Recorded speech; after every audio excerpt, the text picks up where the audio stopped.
His name was Eli Carter. 15, quiet, average height, kept his hood up even on warm days, wore the same black backpack every day, straps fraying at the ends, zippers hanging loose. He wasn't popular, but he wasn't disliked either. He sat near the back in most classes, turned in his work on time, and always brought a pencil, even when others didn't. Teachers called him respectful. Other students said he was just there. Nobody really paid attention when he walked in or out, and that was exactly how Eli wanted it. Because when you're trying to disappear, the last thing you want is to be seen. What they didn't know, what no one knew, was that Eli wasn't going home after school, because there was no home to go to. Not anymore. Just a green camping tent, hidden behind the school, near the broken fence line, tucked between two utility sheds. That's where he slept. That's where he lived. And no one knew. Not until the rain came. Lakeside High was your typical public school. Red brick walls, faded blue lockers, a cracked basketball court out back. It had a marching band, a drama club, and vending machines that almost always ate your dollar. But behind the school, past the cafeteria dumpsters and the unused storage lot, was a forgotten patch of grass, choked by weeds. Yee. No one went back there, too muddy, too overgrown, too forgotten. Except Eli. That's where he'd pitched his tent. Right against the far wall, hidden from the cameras. Inside the tent, one old sleeping bag. A backpack with 3 shirts and 2 pairs of jeans. A flashlight with weak batteries.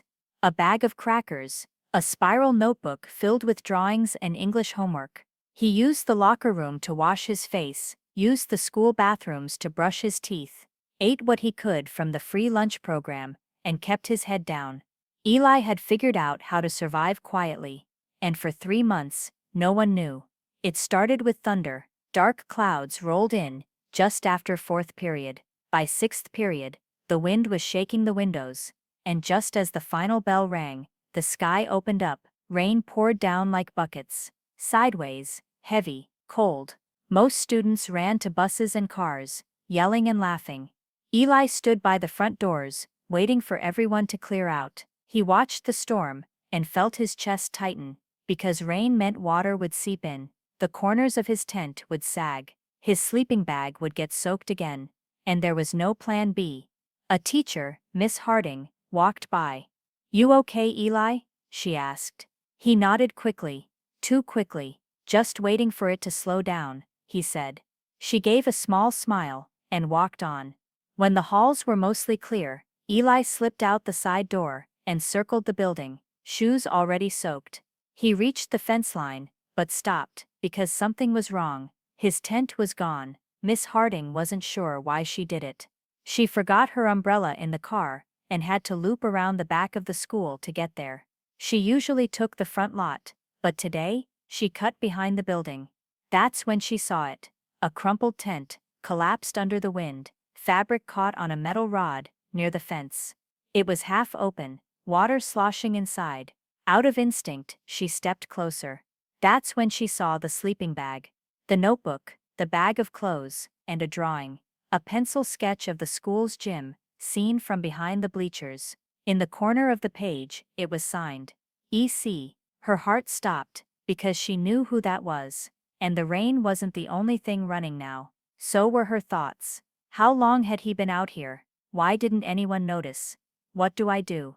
She reached for her phone. When Miss Harding returned to the front office, she didn't say much at first. She just asked to speak with the principal. Mr. Talbot, behind closed doors.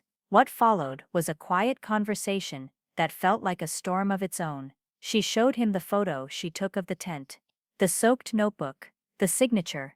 Mr. Talbot rubbed his forehead. "We had no idea," he said, barely above a whisper. "He's been here every day," Miss Harding replied. "On time, in uniform, turning in his work, no excuses, and he's been living behind the gym."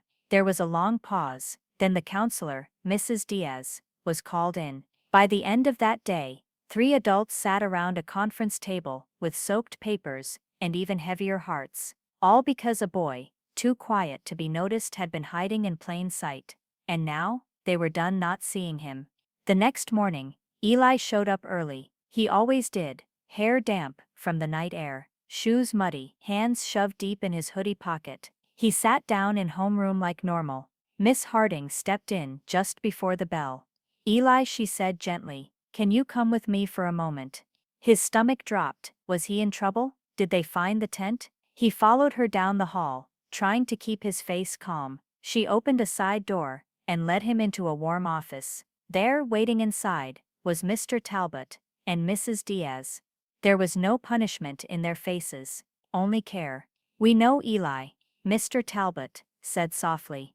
Eli looked down, his throat tightened. It's okay, Mrs. Diaz added. You're safe. You don't have to hide anymore. Eli didn't speak, he just sat, and for the first time in months, he let someone else carry the weight. Mrs. Diaz placed a clean towel and a granola bar on the table. Mr. Talbot told him a warm cot had already been set up in a nearby church shelter, safe, dry, and close to school. Miss Harding offered to help him wash his clothes that afternoon. Eli wiped his eyes with the back of his hand. I didn't want anyone to know, he said. I just wanted to finish the year. That's all. You will, Mr. Talbot promised. But you won't have to finish it alone.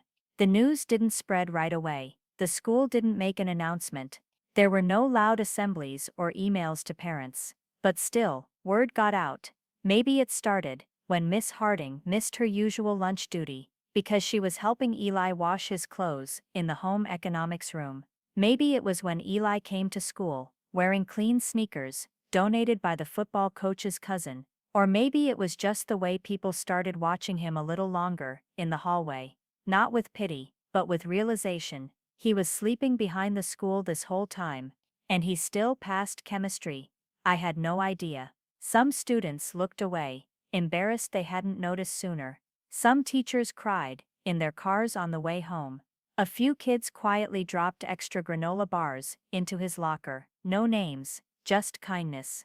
And one morning, someone left a handwritten card on his desk. Hey Eli, just so you know, you're kind of a legend. He never found out who wrote it, but he kept it in his backpack from that day on. Mr. Talbot, the principal, did something next no one expected. At the monthly school board meeting, he stepped up to the microphone with a backpack in hand. He placed it on the table and said, this isn't just a bag, it's a bed, it's a closet, it's a pillow. This backpack belongs to a student who slept in a tent behind our building for 3 months and still never missed a single day of class. Silence fell over the room, then a slow, strong round of applause began, from the staff, from board members, even from the custodian in the back row. That moment, it changed everything.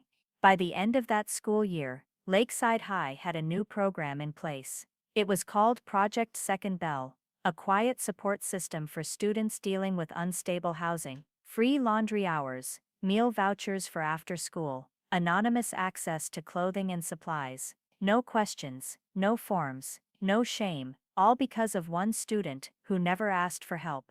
Eli didn't become loud after that. He didn't give speeches, didn't stand on a stage. He stayed. Eli. But he smiled more, laughed, sometimes, walked into class, with his head a little higher, and when graduation came, even though he still had 2 more years left, the seniors voted to dedicate the yearbook's opening quote to him. It read, "Courage doesn't always shout. Sometimes, it's a boy with a tent and a homework folder, showing up anyway." And under that, EC now, when students walk past the fence line behind the school, it's clean, clear. No tents, but there's a small wooden post in the ground, with a plaque, placed quietly by the student council. It reads, "In honor of those who fight quiet battles, you are not invisible, you are not alone." And some mornings, when the sun hits it just right, it glows a little, like a promise. He didn't speak up, he didn't ask for help, but when it rained, the truth came out. He was never just a student in the back row. He was proof that strength isn't always loud. Sometimes, it's quiet, soaking wet, and still sitting in homeroom with a pencil in hand.